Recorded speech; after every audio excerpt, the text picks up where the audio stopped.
अल्लाह पाक ने आप सबको नौजवान बनाया है। अल्लाह ताला ने आप सबको यंगस्टर बनाया है। एक 50 किलो का मूटा है। कितने किलो का? कितने किलो का बा? 50 किलो का मूटा है।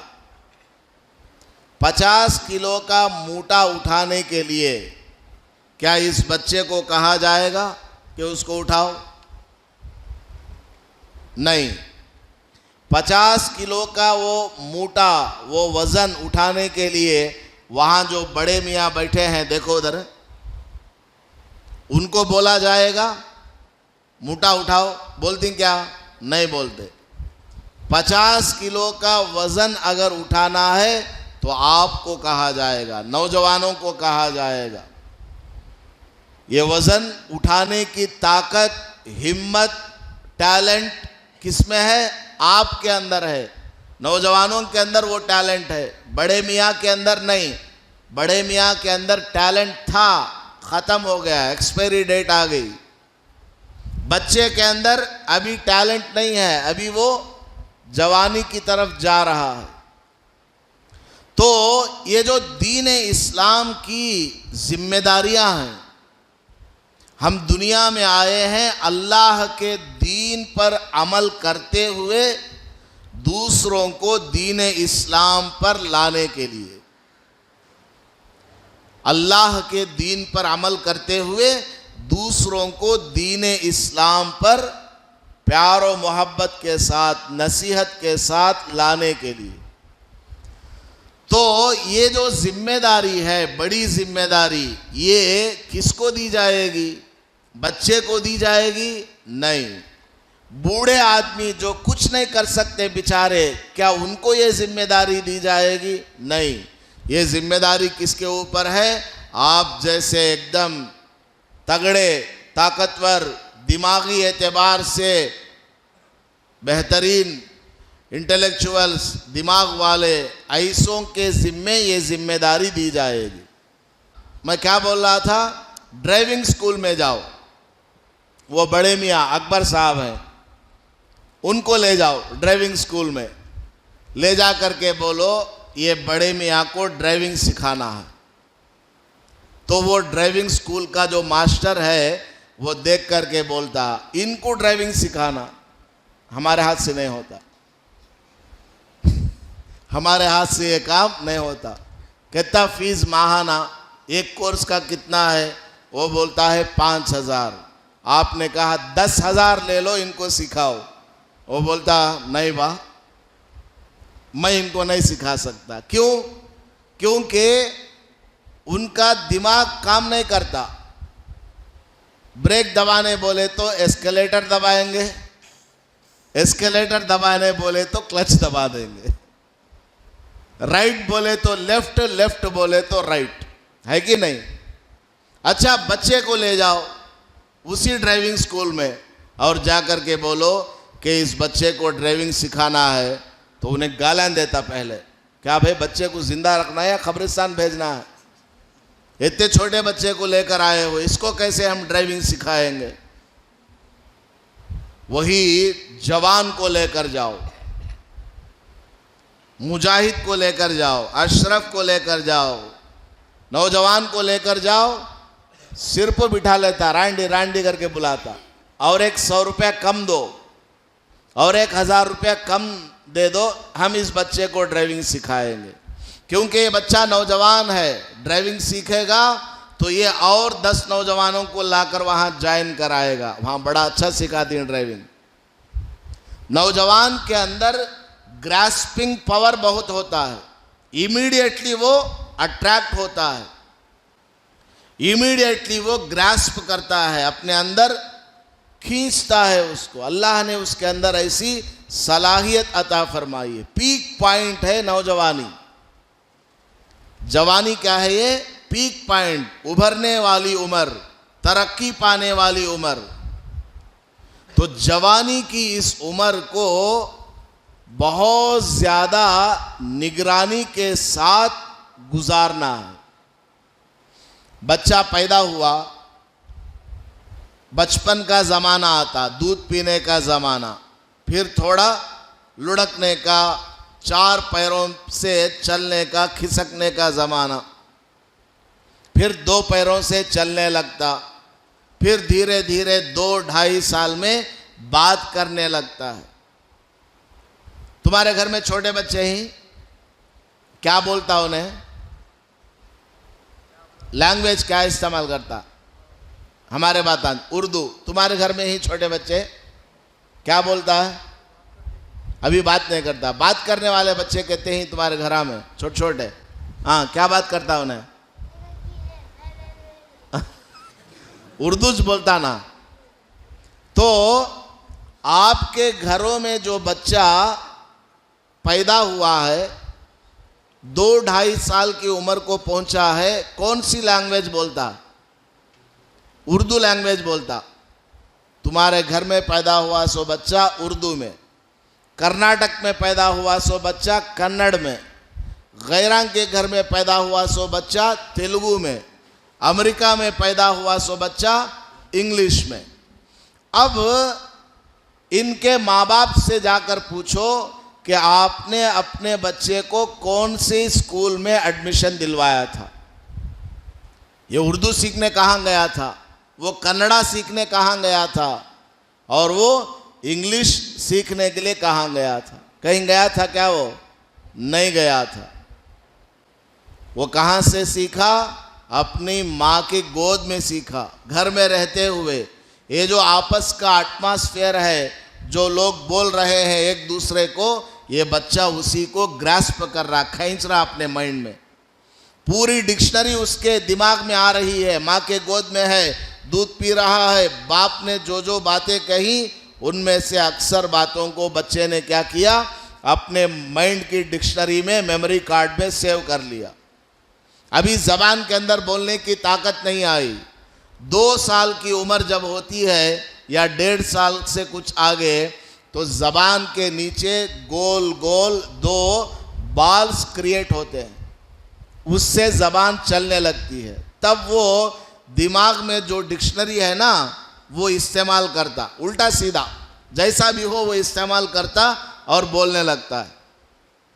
मुसलमानों के घरों का बच्चा उर्दू, गैरों के घरों का बच्चा तेलुगु, अंग्रेज का बच्चा अंग्रेजी में बोलने लगता है। तो अल्लाह ताला ने बच्चों के अंदर ग्रास्पिंग पावर रखा हुआ है। ये बच्चा बड़े होते होते होते 15 साल की उम्र को पहुंचता। 15 साल की उम्र तक ये दिमाग के अंदर बातों को बिठाने की ताकत बहुत ज़्यादा होती। जब बच्चा 15 साल का होता है, बालिग हो जाता है, उसके बाद ये जो ग्रास्पिंग पावर है थोड़ा थोड़ा कम होने लगता, अकल आने लगती है, मैच्योरिटी।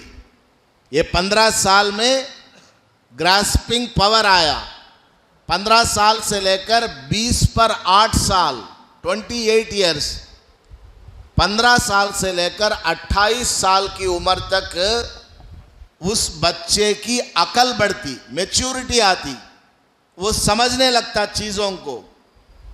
ये राइट है, ये रॉन्ग है, ये सीधा है, ये उल्टा है, ये अपना है, वो पराया है। समझ में आ गई बात? तो 15 साल से लेकर बच्चा 28 साल तक उसकी अकल बढ़ती रहती। उससे पहले भी समझता, वो उससे पहले भी बहुत सारी चीज़ें समझता है, लेकिन 15 साल से लेकर 28 साल की उम्र तक और ज़्यादा डीप नॉलेज उसको आता है, और ज़्यादा डीप नॉलेज आता। और उसके साथ में उसको अच्छा एटमॉस्फेयर मिल गया, एकदम वो बहुत बड़ा प्रोफेसर बन जाएगा, बहुत बड़ा माहिर बन जाएगा। 28 साल की उम्र तक इंसान की अकल बढ़ती रहती, बढ़ती रहती। 28 साल की उम्र हो जाएगी, उसके बाद अकल नहीं बढ़ती, स्टॉप। अब 28 साल की उम्र से लेकर 33 साल तक या 40 साल तक उसकी लाइफ की एक्सपीरियंस होती है। 20 पर 8 साल से लेकर 40 साल की उम्र तक वो अपने आप को तजर्बात के ज़रिए फैसला लेता रहता है कि ज़िंदगी में मेरी ऐसा हुआ तो ऐसा हुआ था, ऐसा हुआ तो ऐसा हुआ था, मैंने अपनी लाइफ में ऐसा किया था तो ये नतीजा आया था। तो 20 पर 8 साल से लेकर 40 साल की उम्र तक वो बच्चा समझने लगता है एक्चुअल जिंदगी क्या चीज़ है, मेरी लाइफ क्या है एक्चुअली। वो कब समझ में आता? 20 पर 8 साल के बाद समझ में आना शुरू होता। सो आपको अपनी लाइफ समझने के लिए 20 पर 8 साल गुजरना ज़रूरी है।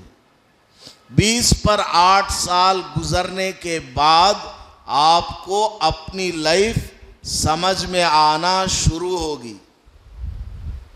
40 साल तक आप एक्सपीरियंस हासिल करते जाएंगे। What is my life, what is this environment. 40 साल की उम्र हो जाएगी तब जा करके आप एक परफेक्ट जेंटलमैन बनते हैं।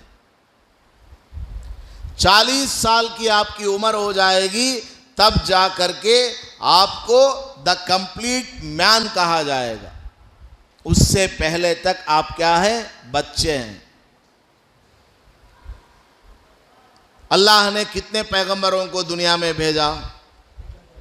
1,24,000। कम हो बेश, थोड़ा कम भी हो सकता, ज़्यादा भी हो सकता।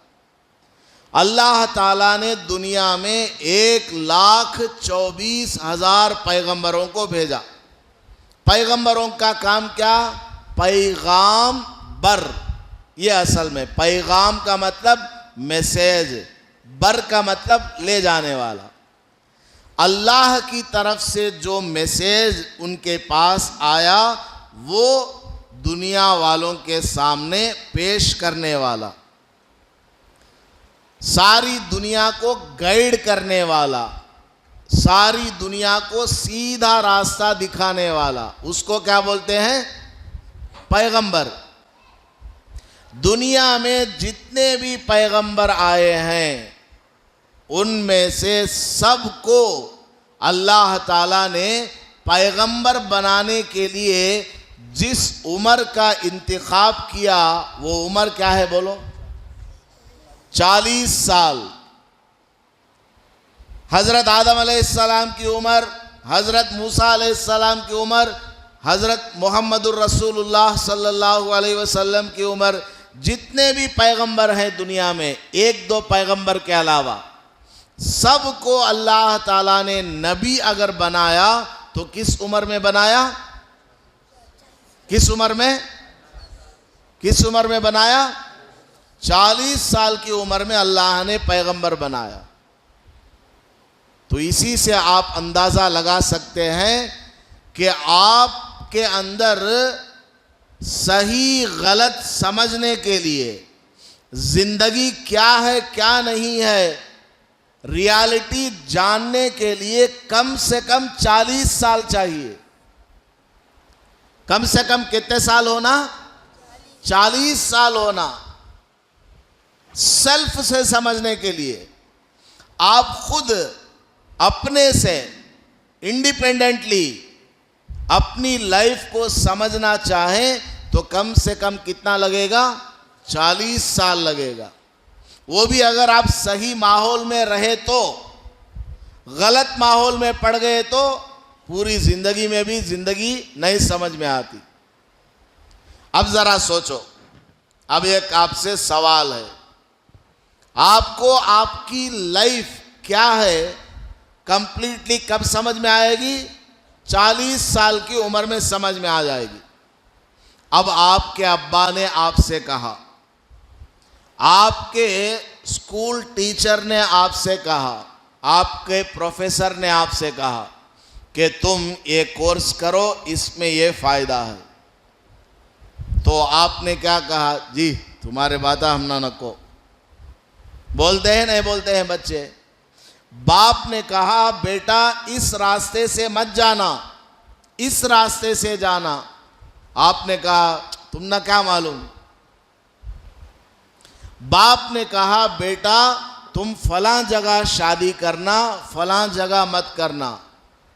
तो बेटा कहता है तुम ना क्या मालूम। हो रहा है कि नहीं हो रहा है?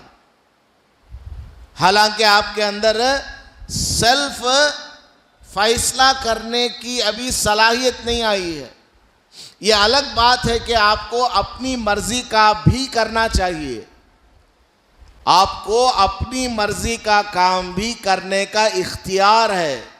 आपके पास ऑप्शन है कि आप अपनी मर्जी से भी कोई काम कर सकते हैं, लेकिन उस काम को करने से पहले किसी बड़े आदमी से मशवरा लेना ज़रूरी है।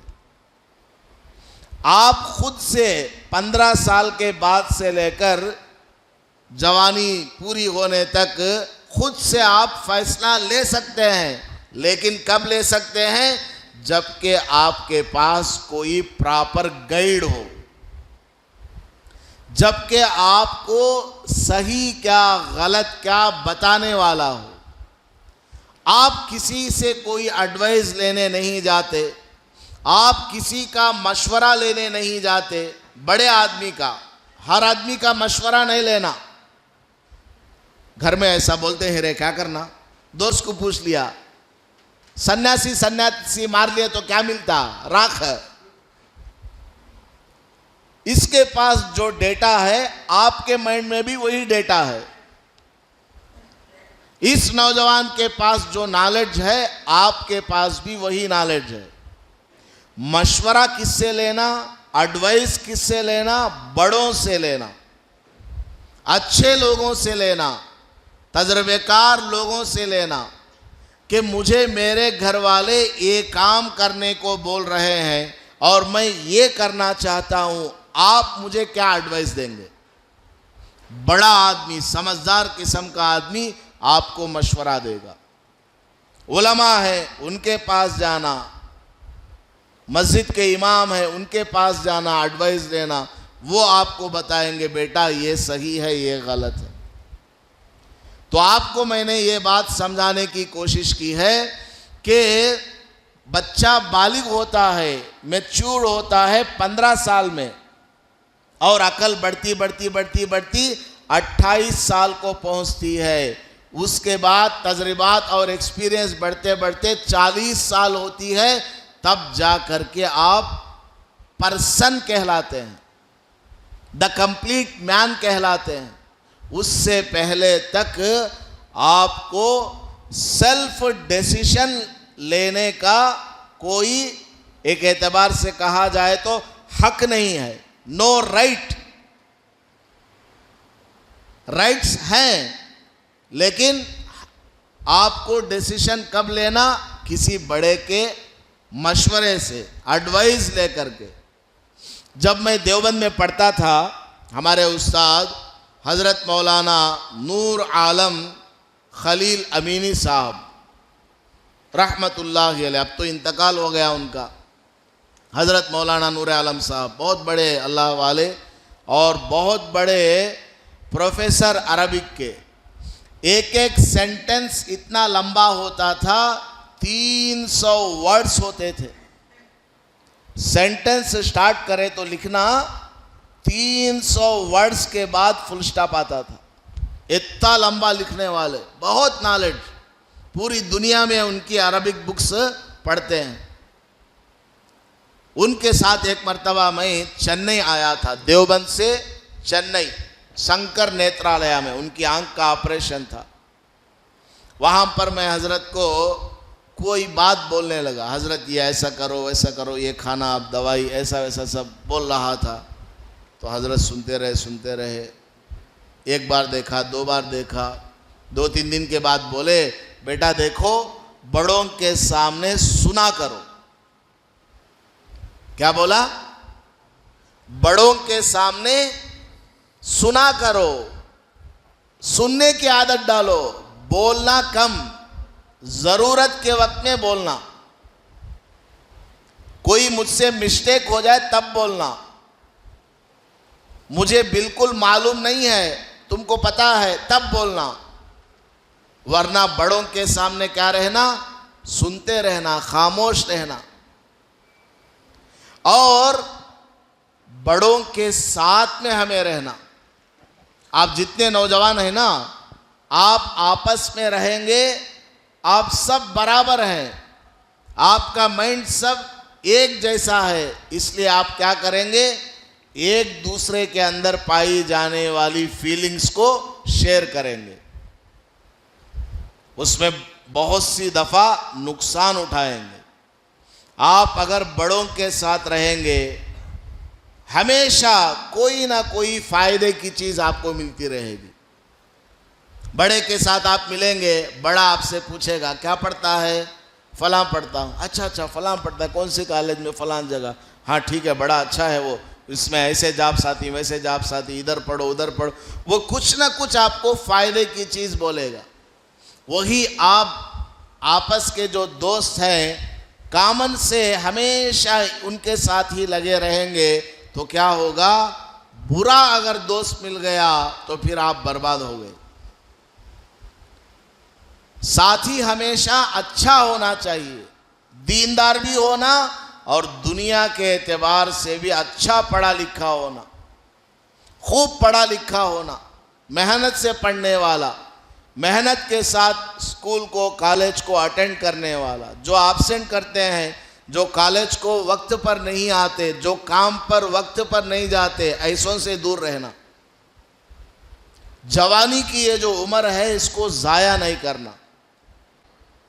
जो चीज़ वक्त पर होने वाली है वो हो करके रहेगी।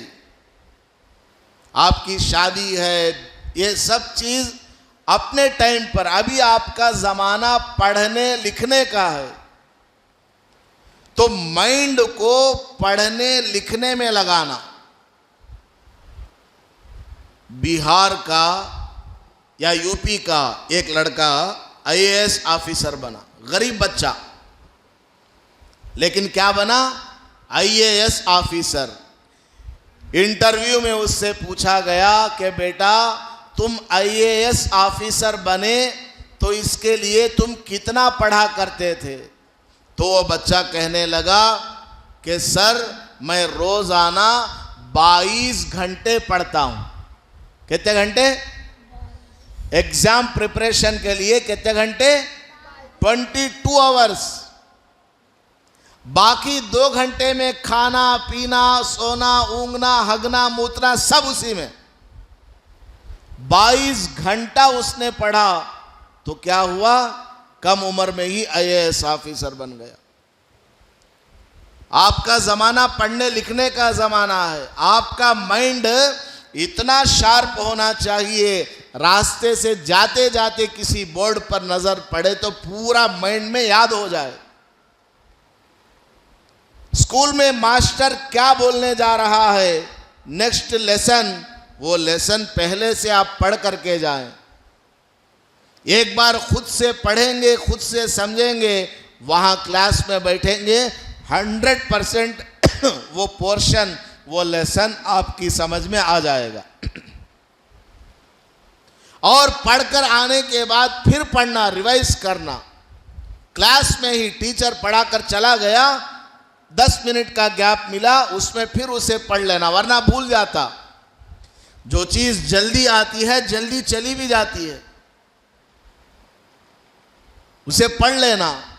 उसके बाद शाम में आकर के रिवाइज करना, फिर सुबह में एक मर्तबा फिर एक बार पढ़ना। इस तरह डेली का सबक, डेली का लेसन आप लोग पढ़ते रहेंगे, पढ़ते रहेंगे, पढ़ते रहेंगे। एक हफ्ता हो जाएगा, संडे मिलेगा तो रात में, सैटरडे को सोने से पहले पूरे हफ्ते का पोर्शन, एक ताइराना नज़र उसको बोलते हैं अरबी में, इंग्लिश में क्या बोलते हैं नहीं मालूम। एक स्लाइड शो ठक ठक करके आप पढ़ सकते हैं, क्योंकि डेली पढ़ा हुआ है, डेली समझा हुआ है, डेली रिवाइज किया हुआ है। अब सैटरडे के दिन उसको देखने में ज़्यादा वक्त नहीं लगता। पहले दिन पहला सबक याद करने में हाफ एन आवर लगा, दूसरे दिन 15 मिनट में हो जाएगा, तीसरे दिन 5 मिनट में, चौथे दिन 2 मिनट में। पढ़ने में आगे बढ़ना, कोर्ट में, पुलिस स्टेशन में, कलेक्टर ऑफिस में, इन्फोसिस, विप्रो है, टाटा है, बड़े बड़े जो इंजीनियर्स हैं, उनका हमें क्या करना, मुकाबला करना। हमारा टारगेट गली का बच्चा नहीं होना, हमारा टारगेट गली का बच्चा नहीं, क्लासमेट नहीं, स्कूल में पढ़ने वाले कोलीग्स नहीं, कॉलेज में पढ़ने वाले साथी नहीं। हमारा टारगेट क्या होना, दुनिया में जो फेमस बड़े बड़े पढ़े लिखे लोग हैं, वो हमारा टारगेट होना। मैं भी विलियम शेक्सपियर बनूंगा। क्या उसके 4 हाथ थे, 10 आंख थी उसको, उसके 15 माइंड थे क्या सर में? वो भी तो हमारा ही जैसा इंसान है, 5-6 फुट का। उसके दिमाग में भी इतना सा ही तो हिस्सा है दिमाग का, 2 ही आंख है, 2 ही हाथ है।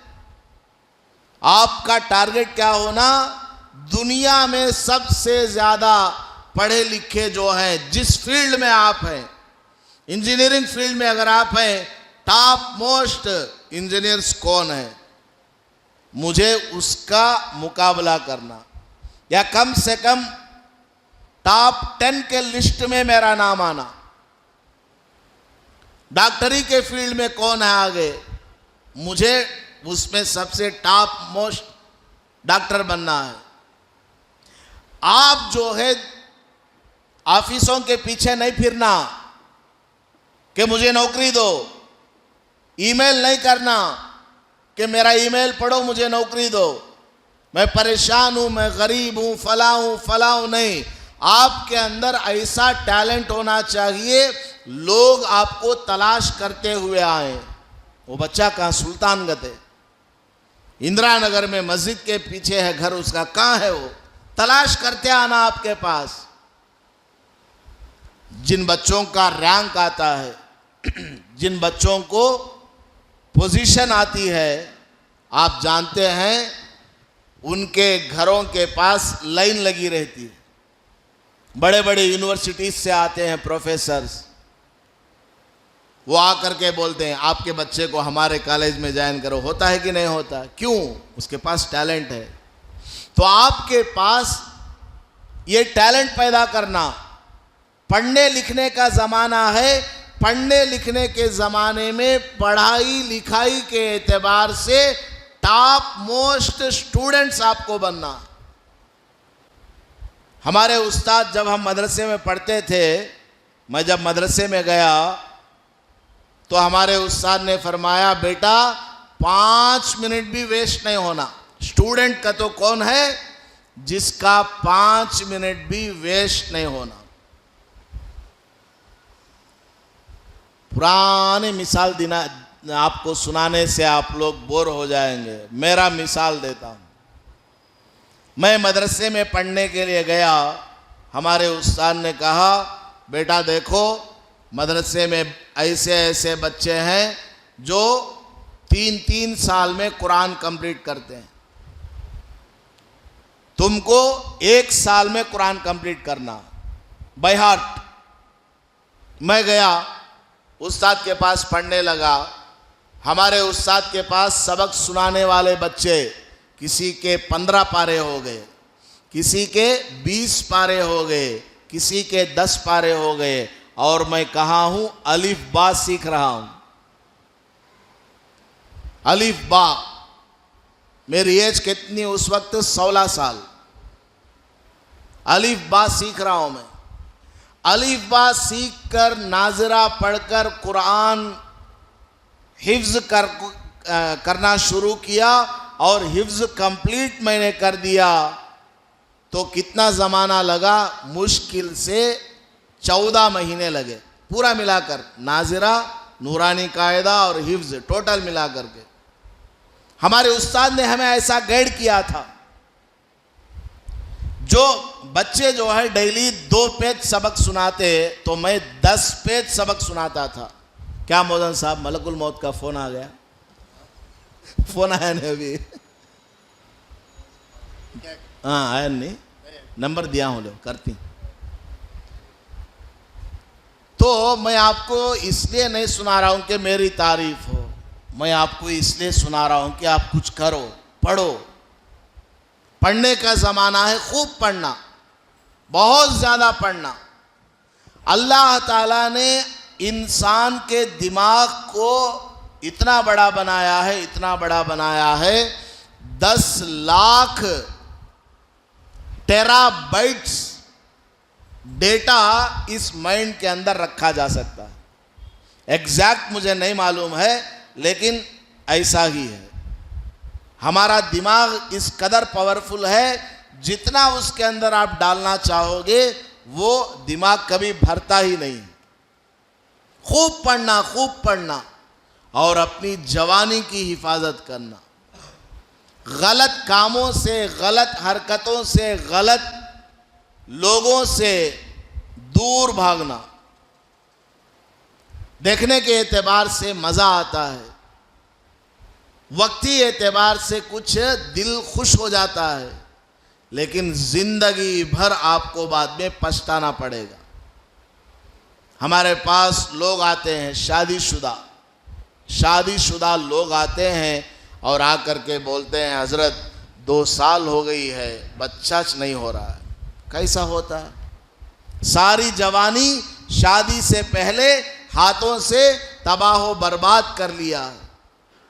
ना बीवी को खुश करने की ताकत है, ना औलाद को पैदा करने की सलाहियत है।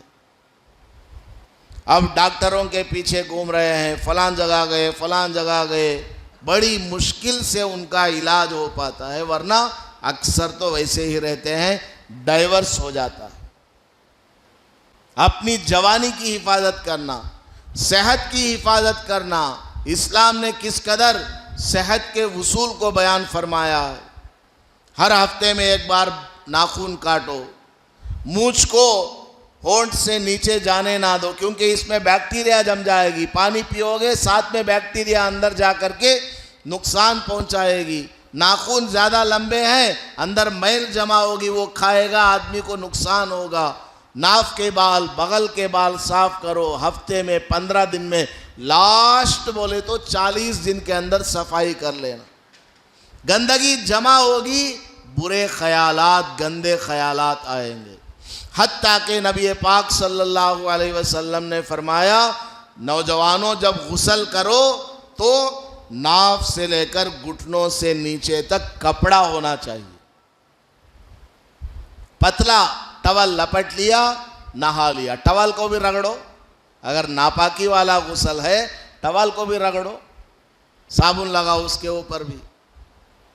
तो शर्म और हया नौजवानों के अंदर होना जरूरी है। जवानी बहुत कारनामे करने वाली है। कहीं भी आप जाओ, नौजवानों को बुलाया जाता है, नौजवानों को पुकारा जाता है। हुजूर सल्लल्लाहु अलैहि वसल्लम के हाथ पर जो ईमान लाए, उनमें नौजवानों ने जो किरदार अपनाया, नौजवान सहाबा ने जो काम किया ना, वो काम बूढ़े सहाबा से नहीं हो पाए। सबसे ज़्यादा हुजूर सल्लल्लाहु अलैहि वसल्लम की हदीसों को बयान करने वाले सहाबी, क्या नाम उनका, हज़रत अबू हुरैरा रज़ी अल्लाह ताला अन्हु, सबसे ज़्यादा हुजूर की हदीसों को बयान करने वाले। उनकी उम्र कितनी थी? 33 ईयर्स, 30 पर 3 साल उनकी उम्र, जब वो मुसलमान हुए थे। और किस कदर शौक था, हुजूर की एक एक बात को याद करते थे, लिखते थे। आज दुनिया में जितनी भी हदीस की किताबें हैं, हर किताब में उनकी हदीस होगी। सबसे ज्यादा हुजूर की बातों को बयान करने वाले वही। 5000 से ज्यादा उनकी हदीसें हैं। एक हदीस का मतलब एक बयान, मतलब क्या हुआ, 5000 उनके स्पीचेस हैं, कम से कम 5000। दूसरे नंबर के सहाबी जो सबसे ज्यादा हदीस को बयान करने वाले वो कौन है? हजरत उमर रजी अल्लाह अन्हु के बेटे हजरत अब्दुल्ला इब्ने उमर रजी अल्लाह ताला अन्हु। उम्र कितनी है? 21 ईयर्स। हुजूर सल्लल्लाहु अलैहि वसल्लम की वफात के वक्त उनकी उम्र कितनी? 21 ईयर्स। लेकिन कितने बड़े साहबी, सबसे ज्यादा हुजूर की हदीसों को बयान करने वाले। हजरत अब्दुल्ला इब्ने अब्बास 13 साल के बच्चे, 13 ईयर्स। दुनिया में सबसे ज्यादा कुरान का बेहतरीन एक्सप्लेनेशन करने वाले अगर कोई गुजरे हैं तो वो हजरत अब्दुल्ला इब्ने अब्बास रजी अल्लाह ताला अन्हुमा। 13 साल उनकी उम्र। और उसके बाद हजरत अनस इब्ने मालिक रजी अल्लाह ताला अन्हु हुजूर की खिदमत में 10 साल की उम्र में आ गए थे, छोटे से बच्चे, और हुजूर के साथ में रह करके 2400 हदीसें तकरीबन बयान की हैं। 2400 उनके क्या हैं? स्पीचेस हैं, हुजूर की बातों को बयान किया। उम्र कितनी? 10 साल की उम्र में हुजूर की खिदमत में आए थे और हुजूर के साथ 10-15 साल जिंदगी गुजारी। उसके बाद हजरत अम्मी आयशा रजी अल्लाह ताला अन्हा, हुजूर सल्लल्लाहु अलैहि वसल्लम की सबसे आखिरी बीवी, सबसे चहीती बीवी अम्मी आयशा रजी अल्लाह अन्हा, सबसे उम्र में छोटी, लेकिन हुजूर का इल्म बयान करने में सबसे बड़ी। हजरत अबू मूसा अशअरी रजी अल्लाह ताला अन्हु बयान फरमाते हैं, लौ अश्कला अलैना हदीसुन नबी सल्लल्लाहु अलैहि वसल्लम, अगर हमें कोई बात समझ में ना आती किसी हदीस की तो अम्मी आयशा की खिदमत में हमें चले जाते थे। अम्मी आयशा हमको नसीहत करती थी। रनिंग में भी साहबा फास्ट। एक साहबी सलमा इब्ने अक्वा रजी अल्लाह ताला अन्हु बहुत तेज फास्ट भागा करते थे। कोई भी इमरजेंसी मैसेज मैदान जंग में या किसी मौके पर किसी इलाके में पहुंचाना होता था, हजरत सलमा इब्ने अक्वा रजी अल्लाह ताला अन्हु को दे दिया जाता, जाओ पहुंचाओ।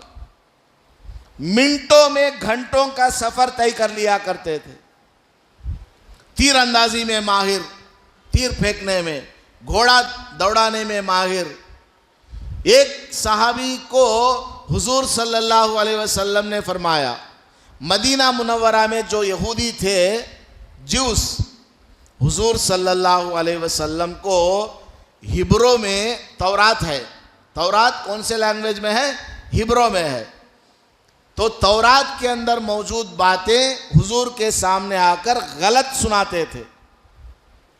तो हुजूर सल्लल्लाहु अलैहि वसल्लम ने एक सहाबी को बुलाया और कहा, जाओ बेटा हिब्रो लैंग्वेज सीख कर के आओ, ये मुझे आकर बहुत तंग करता है, तौरात में गलत सलत बातें आकर मुझे सुनाता है, हालांकि तौरात में ऐसा नहीं लिखा है।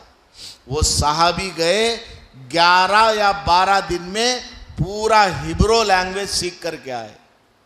और वो कैसे सहाबी? जवान सहाबी, नौजवान जो काम कर सकता है दुनिया में कोई वो काम नहीं कर सकता। तो नौजवान को अपनी जवानी की हिफाजत करना। आप जिस उम्र से गुजर रहे हैं, चारों तरफ से आपके ऊपर अटैक होता है, चारों तरफ से आपका दिमाग खराब करने वाली चीजें।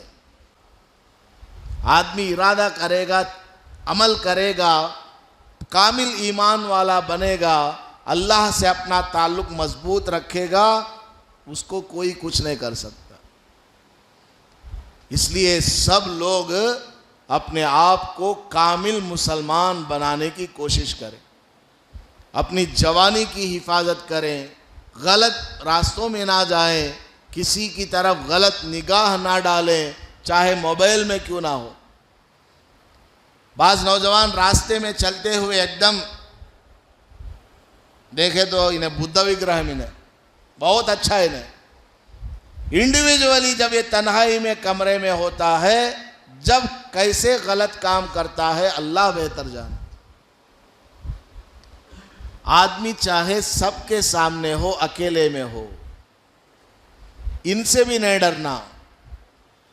अकेला हूं, बेपरवाह नहीं होना, हर जगह ये ख्याल रहना वो मुझे देख रहा है, उसका सीसी कैमरा मेरे ऊपर ऑन है। इस तरह डरते हुए जिंदगी गुजारें, सब काम अपने वक्त पर हो जाएंगे। शादी है, सब अपने टाइम पर होगा।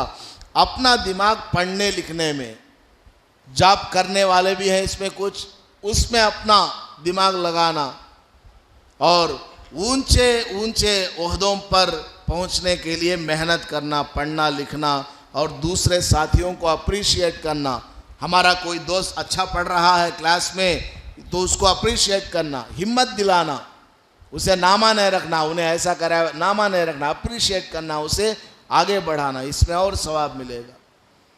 अल्लाह ताला हम सबको कही गई बातों पर अमल करने की तौफीक अता फरमाए। बस आप नौजवानों से कुछ अहम बातें बताने के इरादे से आज का ये सेशन रखा गया है। अल्लाह पाक हम सबको अमल की तौफीक अता फरमाए। आमीन व आखिरु दावाना अनिल हम्दुलिल्लाहि रब्बिल आलमीन।